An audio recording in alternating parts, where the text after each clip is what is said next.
지난번 주일 설교를 마치고 몇몇 분들이 놀라워하셨어요. 말씀이 좋았다라는 이야기보다 제가 종교 철학을 전공했다는 이야기에 깜짝 놀랐다고 말씀하시더라고요. 사실 말씀에 좀 놀라야 되는데 좀 씁쓸하더라고요. 제가 감리교 신학대학교에 뭐 그런 과가 있는지 몰랐다 뭐 이런 얘기도 하시고, 제가 종교 철학 전공했는 거에 대해서 놀라셨다라고 말씀을 하시는데 그 놀람이 좋은 의미인지 어떤 의미인지 잘 모르겠어요. 어쨌든 놀랐다고 얘기를 하십니다. 그 중에서 정말 인상 깊었던 분이 계신데 저한테 이렇게 말씀하시는 거예요.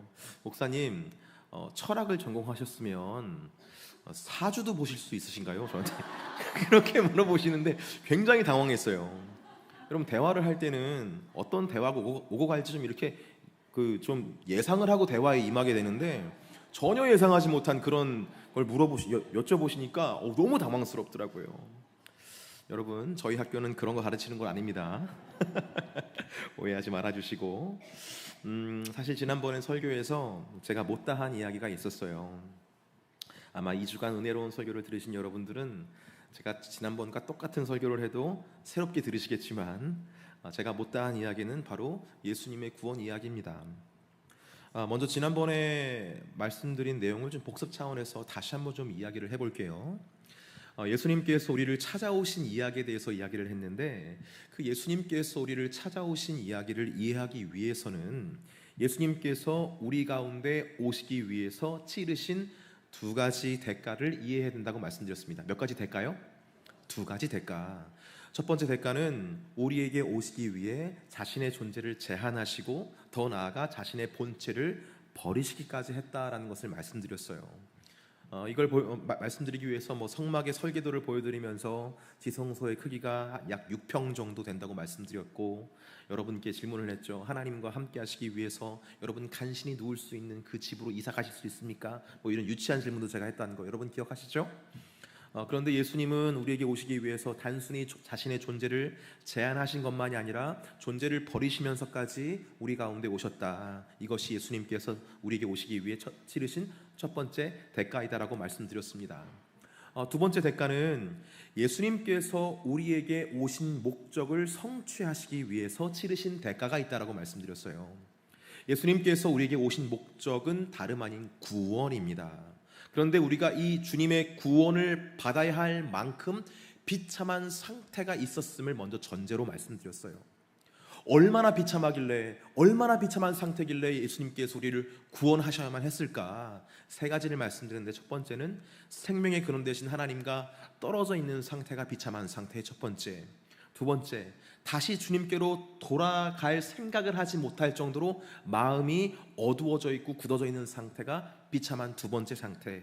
세 번째는 세상을 주관하는 어둠의 권세에게 계속해서 미혹당하고 있음이 세 번째 비참한 상태. 이렇게 하나님을 떠나 계속해서 거스르는 삶을 살고 있는 게 우리의 비참한 상태라고 말씀드렸습니다. 근데 이것이 도대체 왜 그렇게 비참한가?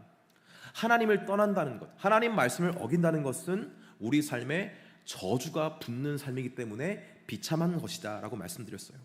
그래서 우리를 이런 상태에서 구출하시고 건져내시기 위해서 예수님께서 오신 것이다 라고 말씀을 드렸습니다. 자, 그렇다면 어떤 방식으로 우리를 구출하시고 건지셨습니까?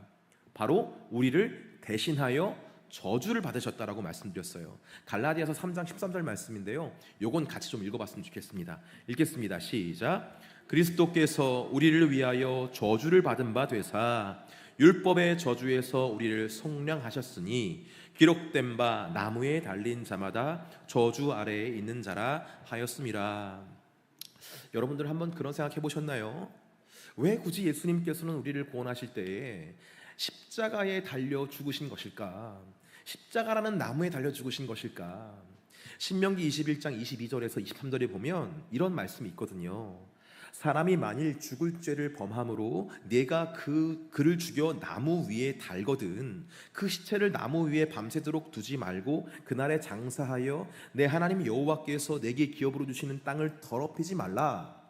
나무에 달린 자는 하나님께 저주를 받았습니다. 그러니까 구약 성경부터 명시된 게 하나가 있었어요. 그게 뭐냐면 나무에 달린 자는 누구에게 저주를 받은 것이다? 하나님께 저주를 받은 것이다. 그러니까 사도 바울도 예수님을 만나기 전에는 예수님의 죽음을 목도하면서 이렇게 생각을 했을 거예요.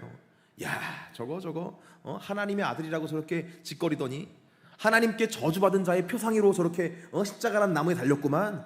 아이고 잘됐다. 이렇게 사도 바울이 생각을 했을 거예요. 그런데 다메섹 도상에서 예수님을 만난 후 사도 바울은 깨달았던 겁니다. 예수님께서 저주받으신 것은 자신의 죄 때문이 아니라 누구의 죄예요? 우리의 죄와 저주를 대신 짊어지신 것이구나.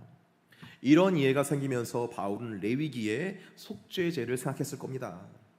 속죄제에서 예배자가 제물에게 안수함으로 예배자의 죄와 저주가 누구에게 전달되는 거예요? 제물에게 전달됩니다. 그래서 제물은 흠이 없어야 됐어요. 왜냐하면 예배자의 저주를 전가받아야 했기 때문에. 그러면 그 예배자의 저주를 고스란히 전가받은 그 제물은 누구를 예표한다고 생각했을까요? 바로 예수 그리스도를 예표한다고 생각했던 것입니다. 이것을 사도 바울이 다메섹 도상에서 깨달은 거예요. 여러분, 그렇습니다. 예수님께서는 우리의 죄를 다 끌어안으셨어요. 예수님께서 죽으셔야 했던 이유는 우리의 모든 저주를 끌어안으신 대가로 죽임을 당하신 것입니다. 이것을 깨달은 이후 사도 바울은 율법이 아니라 예수 그리스도를 증거하기 시작했죠. 율법을 행함으로써 의가 되는 것이 아니라 우리를 대신해서 죽으신 저주받으신 예수 그리스도를 믿는 믿음으로 나아갈 때야 의로워질 수 있다는 것을 마음을 다해 전하기 시작했던 것입니다. 여기까지가 지난번에 제가 설교한 내용이었어요. 여러분 어떻게 들으셨나요? 처음 듣는 설교 같으신가요? 할렐루야, 감사합니다. 근데 여러분, 여기에서 제가 못다한 이야기가 있다는 거예요. 예수 그리스도의 구원 이야기는 사실 여기서 끝나는 게 아니거든요. 한 가지 이야기가 더 포함되어 있습니다. 오늘은 그 이야기부터 시작해 보려고 합니다. 속죄제로 돌아가 볼게요. 예배자는 제물과 함께 회막문에 들어섭니다. 그리고 예배자는 제물에게 안수함으로써 자신의 모든 죄와 저주를 이 제물에게 다 전가시키죠. 마찬가지로 우리가 예수 그리스도를 믿음으로 예수님께 붙어 있으면, 예수님을 내 삶의 주인으로 모시고 예수님과 손잡고 동행하게 되면 우리의 죄와 허물과 저주는 누구에게 가는 거예요? 예수님께 전가되는 겁니다. 그런데 여기서 한 가지 더 이루어지는 것이 있습니다. 우리에게 있었던 죄와 저주가 예수님께로 전가되는 동시에 예수님께 원래 있었던 하나님 아들의 신분과 그 거룩한 속성은 어디로 갈까요? 반대로 우리에게 전가된다라는 거예요. 고린도후서 5장 21절에 이렇게 말씀하십니다. 하나님이 죄를 알지도 못하는 이를 우리를 대신하여 죄로 삼으신 것은 우리로 하여금 그 안에서 하나님의 의가 되게 하려 하심이라. 사도 바울은 예수님께서 우리를 대신해 죽으신 것은 단순히 우리의 죄를 가져가신 것으로 끝난 것이 아니라고 이야기를 하는 거예요. 죄를 가져가시고 우리가 하나님의 의가 되게 하시려고 대속제물이 되셨다라고 이야기를 하는 거죠. 그렇다면 우리가 어떻게 그 하나님의 의가 되게 하신 것일까? 그의 말씀대에서는 빌립보서 3장 9절 말씀에 이렇게 나와 있더라고요. 그 안에서 발견되려 함이니 내가 가진 의는 율법에서 난 것이 아니요 오직 그리스도를 믿음으로 말미암은 것이니 곧 믿음으로 하나님께로부터 난 의라. 어디서부터 난 의라고요? 하나님께로부터 난 의. 자, 여러분, 의라는 것, 하나님의 의라는 것은 우리의 죄와 저주가 없어진다고 해서 우리가 의롭게 되는 게 아니에요. 죄와 저주가 없어진 자리에 하나님의 의가 채워지지 않으면 다시 그 자리에 죄와 저주가 달라붙게 되어 있습니다. 그래서 구약의 제사는 계속 반복되어야 했던 거예요. 흠이 없는 제물은 우리의 죄와 저주는 가져갈 수 있어요. 근데 그 제물은 우리에게 어떤 의로운 것을 줄 수는 없습니다. 그래서 우리에게는 예수님이 필요했던 거예요.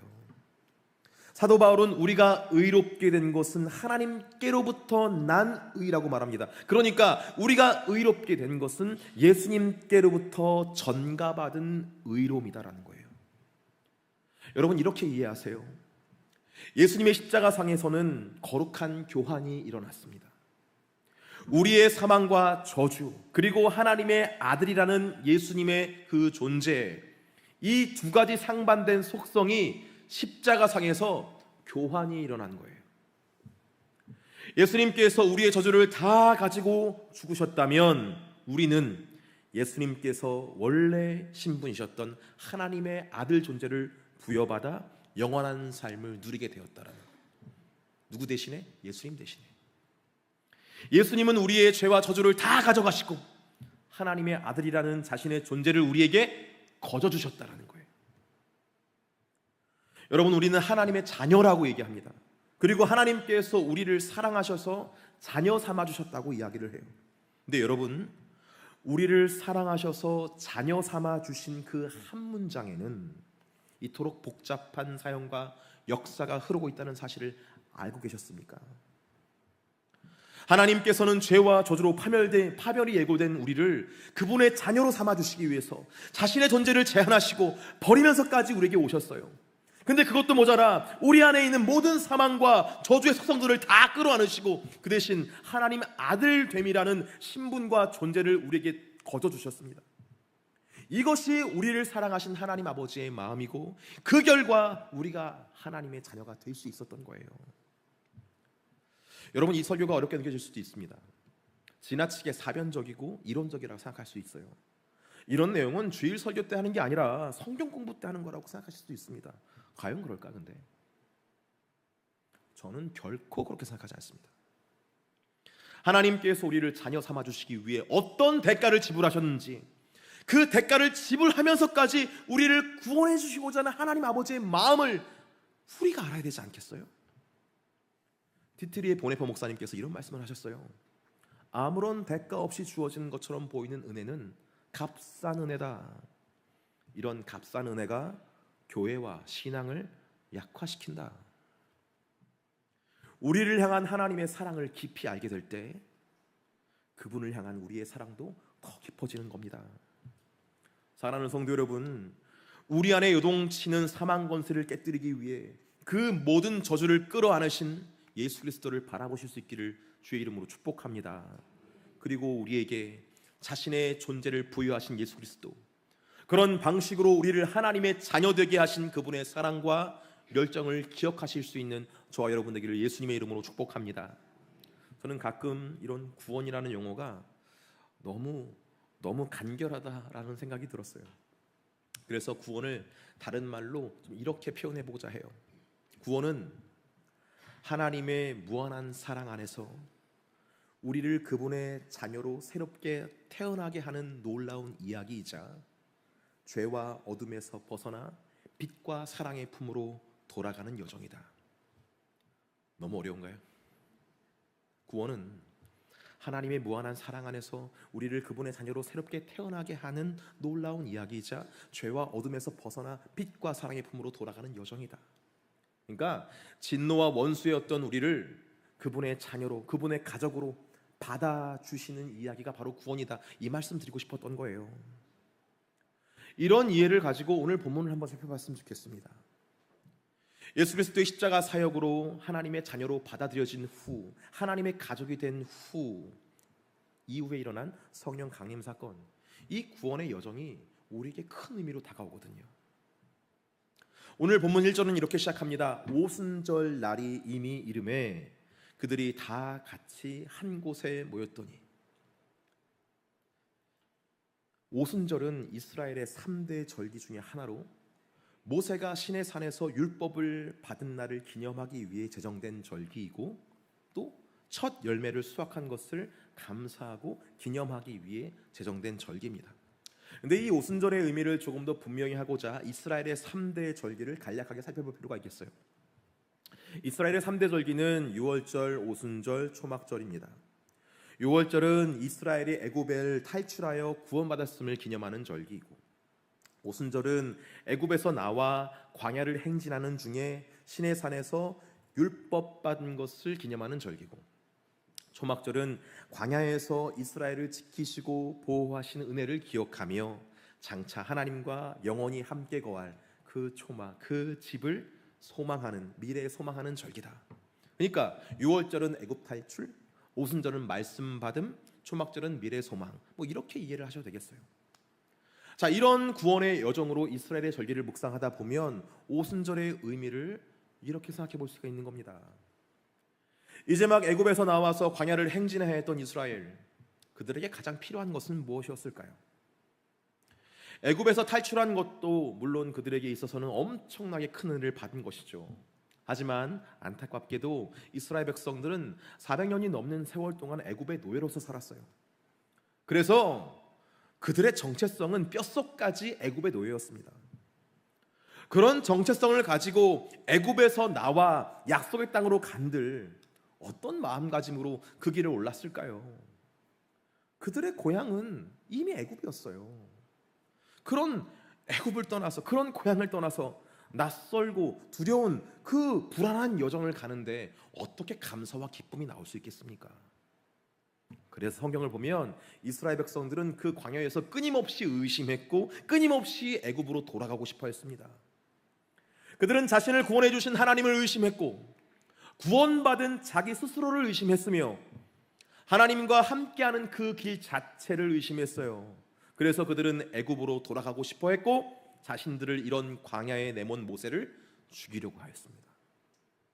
이렇게 애굽에서 나왔지만 여전히 노예 근성을 버리지 못한 이스라엘 백성에게 가장 필요했을 것이 무엇이겠냐? 그것은 애굽의 노예라는 정체성을 벗어나게 해줄 자기 이해가 필요했습니다. 즉, 자신들을 구원하신 하나님이 누구신지, 또 우리는 하나님의 은혜 안에서, 하나님 안에서 어떤 민족인지, 또 지금 우리는 어디를 향해 가고 있는지, 이런 것을 깨닫게 해줄 수 있는 자기 이해가 필요했고, 이 자기 이해를 주시기 위해서 하나님께서는 모세를 시내산에 불러서 율법을 주신 거예요.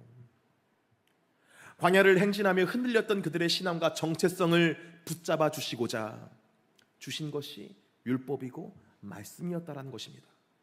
그 말씀을 받은 것을 기념했던 절기가 오순절이다라는 거예요. 자, 그렇다면 여러분, 성령님께서 왜 오순절에 임하셨는지에 대해서 좀 감이 잡히실 거예요.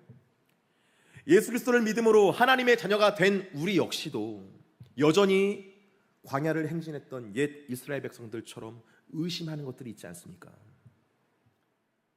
예수 그리스도를 믿어 새로운 존재가 되고 하나님의 자녀가 되었지만 내가 정말 하나님의 자녀인가?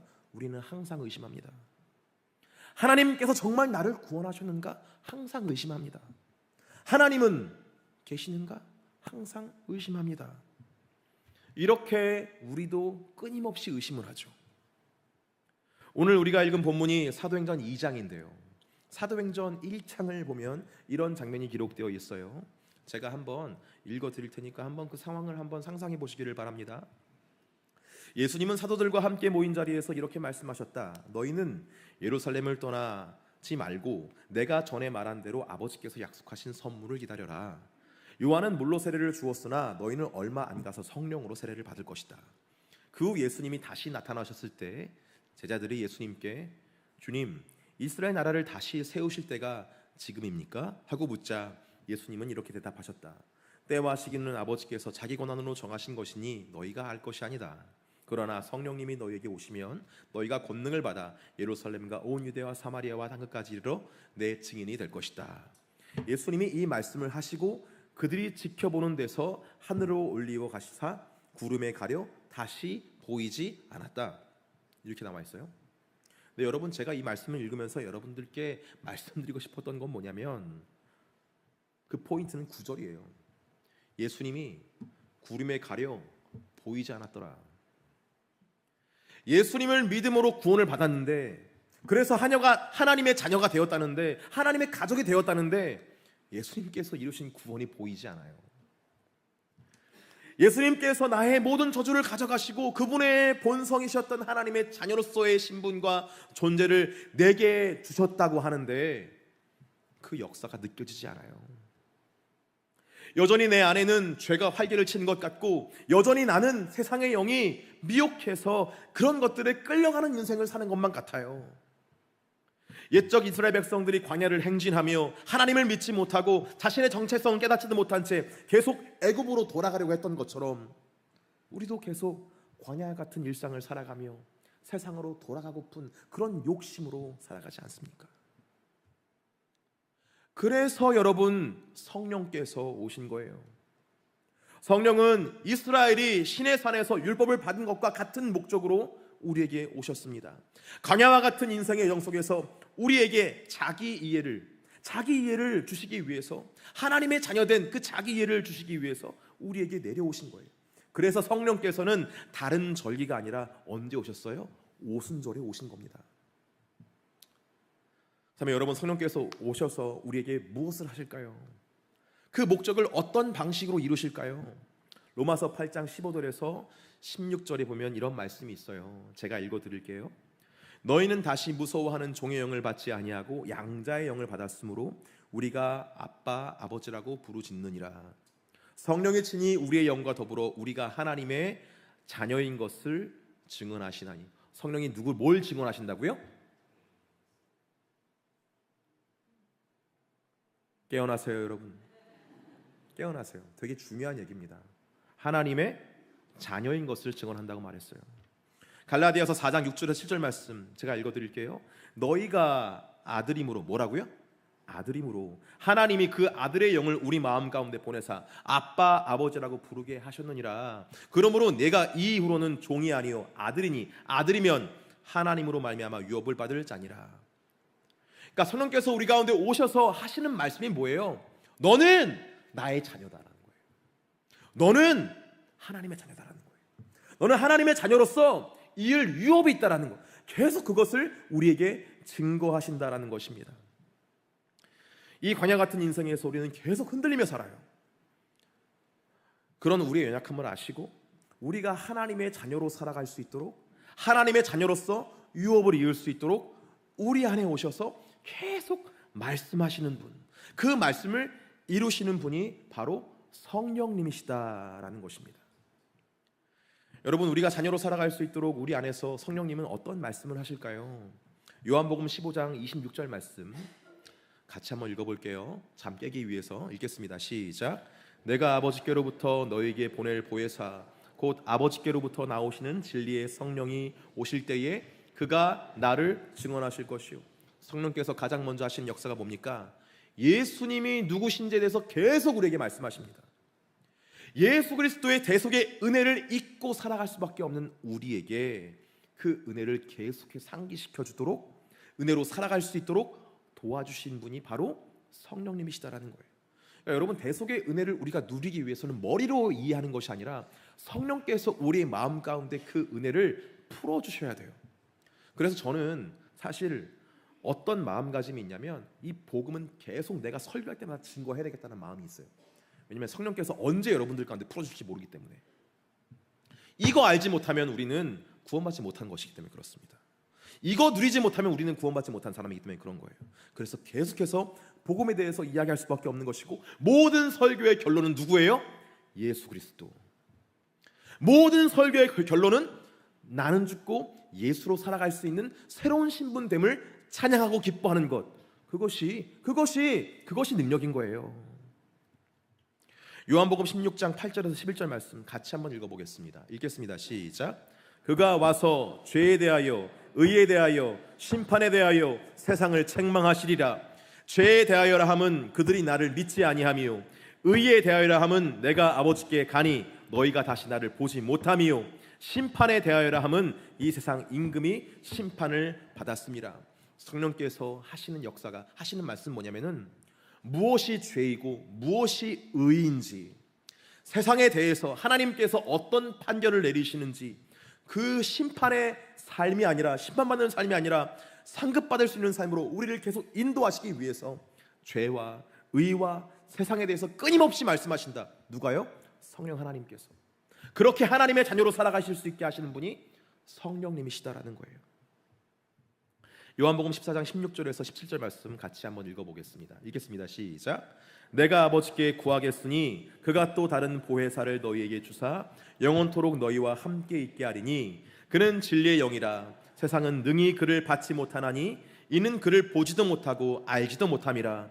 그러나 너희는 그를 아나니 그는 너희와 함께 거하심이요 또 너희 속에 계시겠습니다. 보혜사는 헬라어로 파라클레토스입니다. 파라클레토스.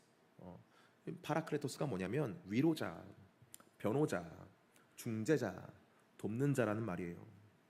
광야 같은 인생길에서 우리가 길을 잃고 헤매고 있을 때 보혜사 성령께서, 위로자 성령께서, 중재자 성령께서, 돕는 자 성령께서 우리 가운데 오셔서 우리를 위로해 주시고, 우리를 이끌어 주시고, 우리를 일으켜 주시고, 그 길을 걸어갈 수 있도록, 하나님의 자녀로 살아갈 수 있도록 계속해서 보살펴 주신다라는 거예요.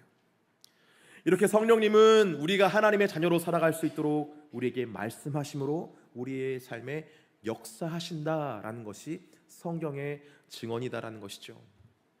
그런데 성령님은 우리 안에서 그저 수다쟁이처럼 말씀만 하시는 분은 아닙니다. 하나님의 자녀된 삶을 나타낼 수 있도록, 우리의 삶을 통해서 하나님의 거룩하심과 전능하심이 나타날 수 있도록 역사하시는 분 또한 성령님이세요. 고린도전서 12장 4절에서 11절 말씀 보면은 성령의 은사에 대해서 이야기를 하고 있습니다. 제가 읽어드릴게요. 은사는 여러 가지나 성령은 같고, 직분은 여러 가지나 주는 같으며, 또 사역은 여러 가지나 모든 것을 모든 사람 가운데서 이루시는 하나님은 같으니 각 사람에게 성령을 나타내심으로 유익하게 하려 하심이라. 어떤 사람에게는 성령으로 말미암아 지혜의 말씀을, 어떤 사람에게는 같은 성령을 따라 지식의 말씀을, 다른 사람에게는 같은 성령으로 믿음을, 어떤 사람에게는 한 성령으로 병 고치는 은사를, 어떤 사람에게는 능력 행함을, 어떤 사람에게는 예언함을, 어떤 사람에게는 영을 분별함을, 다른 사람에게는 각종 방언을 말함을, 어떤 사람에게는 방언을 통역함을 주시나니 이 모든 일은 같은 한 성령이 행하사 그의 뜻대로 각 사람에게 나누어 주는 것이라. 성령의 은사는 하나님의 자녀로서 교회와 세상을 섬기는 데 필요한 능력이에요. 교회는 하나님의 은사로 세워집니다. 믿으십니까? 은사를 받아야 돼요. 그래서 고린도전서 12장 4절에서 11절 말씀은 성령의 다양한 은사에 대해서 말해주죠. 근데 은사는 여러분, 나 능력 있다, 나 은사 받았다, 와, 막 이러면서 막 여러분 능력 행하는 그런 게 아니에요. 성령의 나타나심이 바로 은사이고, 그 나타나심을 통해서 교회와 세상을 섬기며 하나님의 영광을 드러내는 것, 그렇게 하나님의 목적을 성취하며 하나님의 자녀로 살아갈 수 있도록 돕는 은혜가 바로 은사를 통해 나타난 것입니다. 갈라디아서 5장 22절에서 23절까지의 말씀, 이런 말씀이 있죠.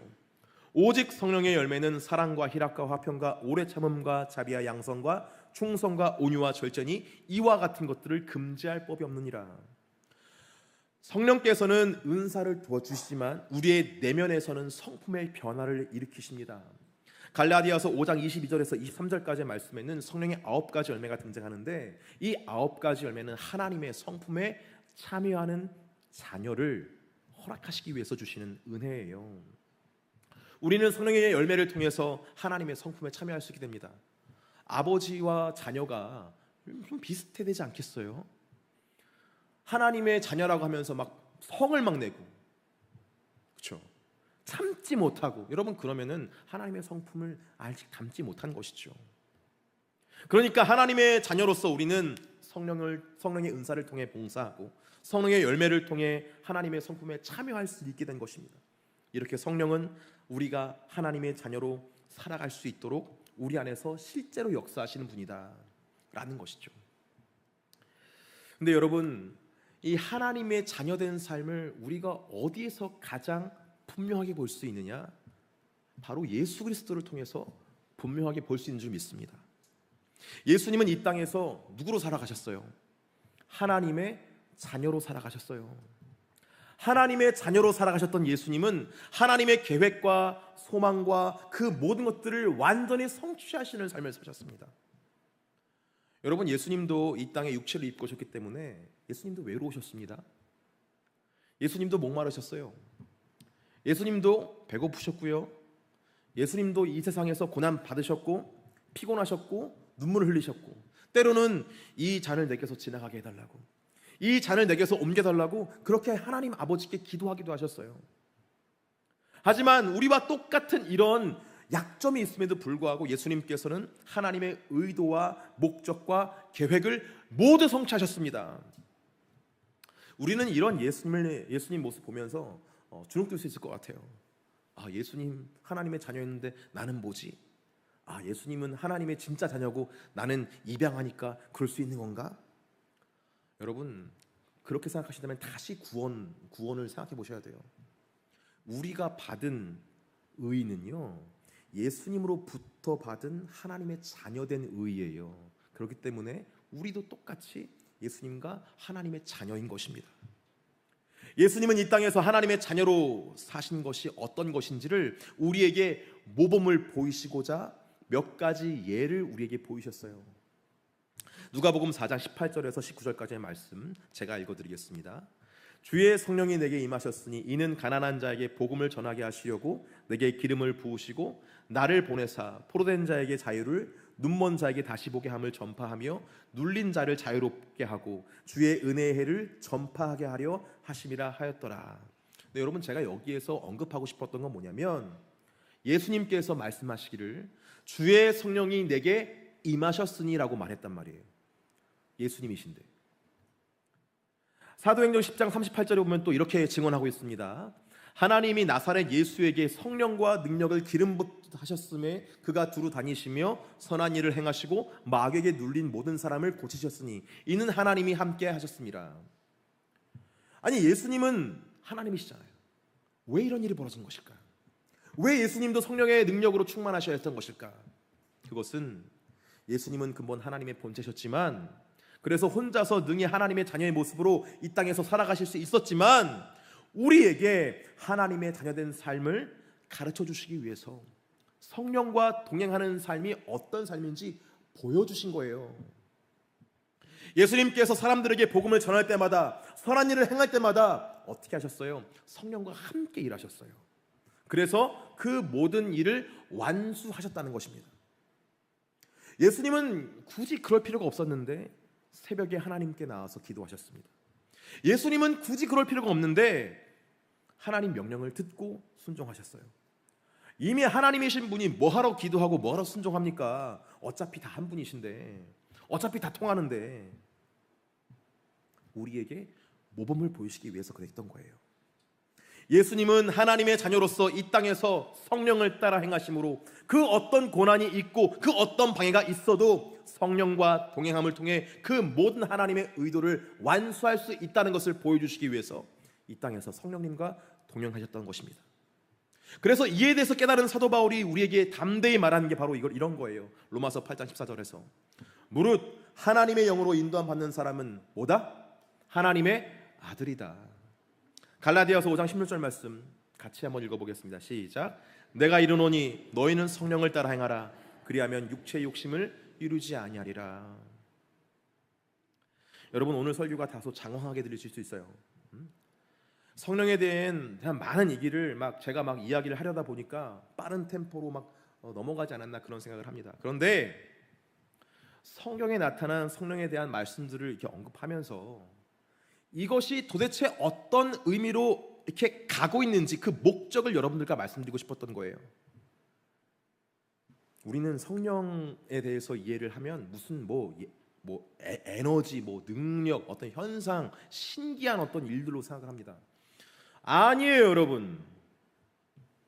성령은 우리가 하나님의 자녀로 살아갈 수 있도록 돕는 분이다라는 거예요. 이것을 말씀드리고 싶었던 거예요. 그리고 더불어 말씀드리고 싶었던 게 있습니다. 예수님께서는 내가 할 거 다 했으니까, 내가 너희를 위해서 저주 다 받고 내가 너희를 위해서 나의 존재를 부여했으니 이제 너희들 한번 살아봐, 이렇게 주목하시는 분이 아니라는 거예요. 우리를 위해 엄청난 구원의 역사를 이루셨음에도 불구하고 여전히 우리의 연약함을 너무나 잘 아셨던 예수님은 우리가 하나님의 자녀로 끝까지 살아갈 수 있도록 돕는 분을 붙여주셨다라는 거예요. 그렇게 우리를 세상 끝날까지 사랑하시고 구원하시기를 원하시는 그분의 마음을 증거하고 싶어서 제가 지금 이 말씀을 드리는 겁니다. 요한복음에 보면 예수님께서 우리를 향해 자신을 소개하시기를 나는 양의 문이다 라고 말씀을 하세요. 이 말은 예수님은 양의 문으로서 우리가 예수님을 지나서 비로소 하나님의 울타리에 들어갈 수 있다는 것을 말씀으로 소개하신 거죠. 너무 감사하잖아요. 예수님을 통해서 하나님의 다스림 안에 들어갈 수 있다는 것이. 그런데 이상합니다. 그렇게 말씀하시고 얼마 후에 예수님께서는 다시 자신에 대해서 소개를 하시기를 나는 선한 목자다라고 소개를 하세요. 그 말씀 한번 확인해 볼게요. 요한복음 10장 7절에서 11절 말씀인데요. 제가 쭉 읽어보겠습니다.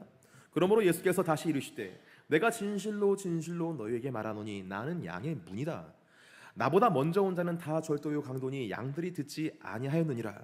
내가 문이니 누구든지 나로 말미암아 들어가면 구원을 받고 또는 들어가며 나오며 꼴을 얻으리라. 도둑이 오는 것은 도둑질하고 죽이고 멸망시키려는 것뿐이요 내가 온 것은 양으로 생명을 얻게 하고 더 풍성히 얻게 하려는 것이라. 나는 선한 목자라. 선한 목자는 양들을 위하여 목숨을 버리거니와. 예수님은 자신이 양의 문임을 소개하시고 나서 곧바로 자신을 선한 목자다라고 소개를 하십니다. 그 이유가 어디에 있다고 생각하세요? 하나님께서 약속하신 울타리 안으로 들어왔음에도 불구하고 여전히 우리의 연약함은 하나님의 약속을 누리지 못할 수도 있기에 우리를 끝까지 인도하시려는 선한 목자가 되시겠다는 하나님 예수님의 의지가 아니겠습니까? 그렇게 끝까지 우리를 책임지시려는 마음이 하나님 아버지의 마음이고 예수 그리스도의 마음이다라는 것을 여러분들이 아셔야 한다는 거예요. 이런 하나님의 마음으로 오늘 본문을 보니까 방언의 역사가 좀 새롭게 보이더라고요. 성령이 하나님의 자녀임을 증거하고 이루시는 역사, 성령 강림이 하나님의 자녀임을 증거하시는 그런 역사의 표본이라 그러면 방언은 이 하나님의 자녀임을 모든 나라에게 증거하길 원하시는 하나님의 속 깊은 마음이 담겨져 있다는 거죠. 여러분, 사도행전 2장에 나타나는 방언의 역사는 다른 나라 방언 역사거든요. 다른 나라 방언이거든요. 그러니까 하나님께서 이 깊은 사랑, 우리를 향하신 끝없는 사랑을 우리뿐만 아니라 모든 민족이 누리기를 원하셔서 이 방언의 역사를 통해서 그의 나라가 확장되기를 원하셨다는 것입니다. 할렐루야. 그분의 열심이, 그 열정이 이 방언의 역사를 통해서 나타나고 있는 거예요. 그만큼 그 은혜의 역사가 누군가에게 소외되지 않기를 바라셨던 하나님 아버지의 마음이었던 것입니다. 요한복음 14장 18절에 이런 말씀이 있죠. 내가 너희를 고아와 같이 버려두지 아니하고 너희에게 오리라. 하나님의 자녀가 되었음에도 불구하고 여전히 하나님의 자녀로 살아가지 못하는 우리를 위해서 성령께서 오셨습니다. 그분의 은혜와 인도하심 안에서 하나님의 자녀로 살아가실 수 있는 저와 여러분 되기를 주 예수님의 이름으로 축복합니다. 우리 함께 이 시간 찬양 하나 했으면 좋겠는데요. 너는 내 아들이라 라는 찬양입니다. 너는 내 아들이라. 여러분 여기 여성분들이 더 많으신 것 같은데 너는 내 아들이라. 그럼 내가 아들이 돼야 되는 건가? 예, 여러분들 영적으로 아들이 되셔야 됩니다. 영적으로 봤을 때는 아들은 유업을 잇는 자예요. 그때 당시 문화로 봤을 때는 뭐 지금이야 남자건 여자건 누구나 다 유업을 이을 수 있지만 당시의 문화에서는 그렇게 얘기했다는 거예요. 그래서 너는 내 아들이라는 말씀을 들을 때 하나님께서 내가 그분의 유업을 잇기를 원하시는구나. 나를 통해서 하나님의 역사가 일어나길 원하시는구나. 내가 힘들고 넘어짐에도 불구하고 나는 여전히 연약함에도 불구하고 하나님께서는 나를 자녀로 봐주시고 아들로 봐주시는구나. 그 주님의 마음을 여러분들이 깊이 깨달으실 수 있기를 주 예수님의 이름으로 축복합니다. 이 시간 함께 우리 찬양하면서 주의 마음을 직접 받도록 할게요. 힘들고 지쳐 낙망하고 넘어져.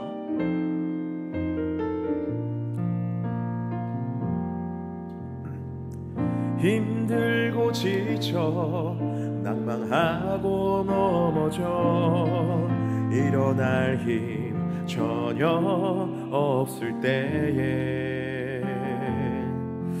조용히 다가와 손 잡아주시며 나에게 말씀하시네.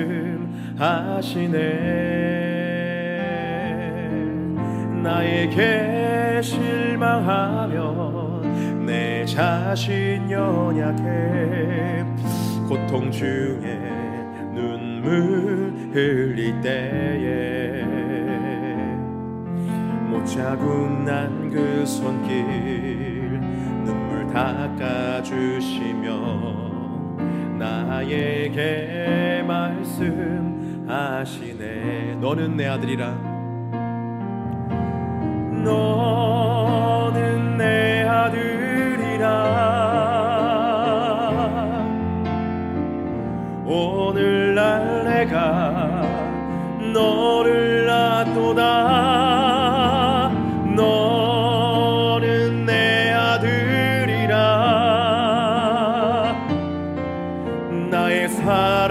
사랑하는 내 아들이라. 언제나 변함없이, 언제나 변함없이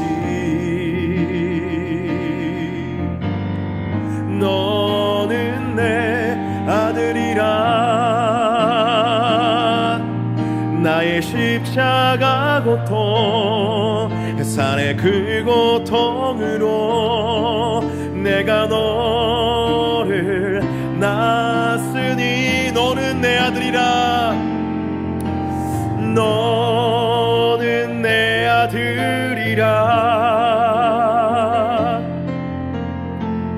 오늘날 내가 너를 낳았도다. 너는 내 아들이라. 나의 사랑하는 내 아들이라. 다시 한 번 더, 너는 내 아들이라. 너는 내 아들이라. 너는 내 아들이라. 오늘날 내가 너를 낳았도다. 오늘날 내가 너를 낳았도다. 너는 내 아들이라. 나의 사랑하는 내 아들이라. 여러분 기억하시기를 바랍니다. 여러분들이 어떤 삶을 살시라도 하나님의 자녀로서의 여러분의 존재는 변하지 않습니다. 세상의 모든 권세는 여러분들을 계속 미혹하고 넘어뜨리려 할 거예요. 네가 무슨 하나님의 자녀야, 그런 식으로 살아가면서 이 말씀도 모르면서 네가 무슨 하나님의 자녀야, 너 그런 삶을 살면서 네가 어떻게 하나님의 자녀야 라고 계속해서 우리 마음 가운데 충동질할 것이고, 어쩌면 어떤 분들은 그런 의식도 없이 그냥 예배에 들락날락하는 그런 삶을 살아가실지 모르겠어요. 하지만 하나님께서는 우리를 하나님의 자녀로 봐주십니다. 다시 말해서 우리를 포기하지 않으신다는 거예요. 우리는 우리 자신을 포기할 수 있고, 우리는 하나님을 포기할 수 있어도 하나님은 절대 우리를 포기하지 않고 계속해서 성령을 통해서 말씀하십니다. 너는 내 자녀야, 너는 내 자녀야, 내가 너를 통해서 해야 할 일이 있어. 그 말씀을 들으실 수 있는 저와 여러분 되기를 주 예수님의 이름으로 축복합니다. 우리의 귀에 할례가 임하고 우리의 마음에 할례가 임하여 하나님의 음성을 듣고 주님의 자녀로 일어서 이 땅을 새롭게 할 수 있는 주님의 자녀의 유업을 이어갈 수 있는 저와 여러분 되기를 주 예수님의 이름으로 축복합니다. 그렇게 행하실 주님께 다 같이 박수 한번 올리시겠습니다.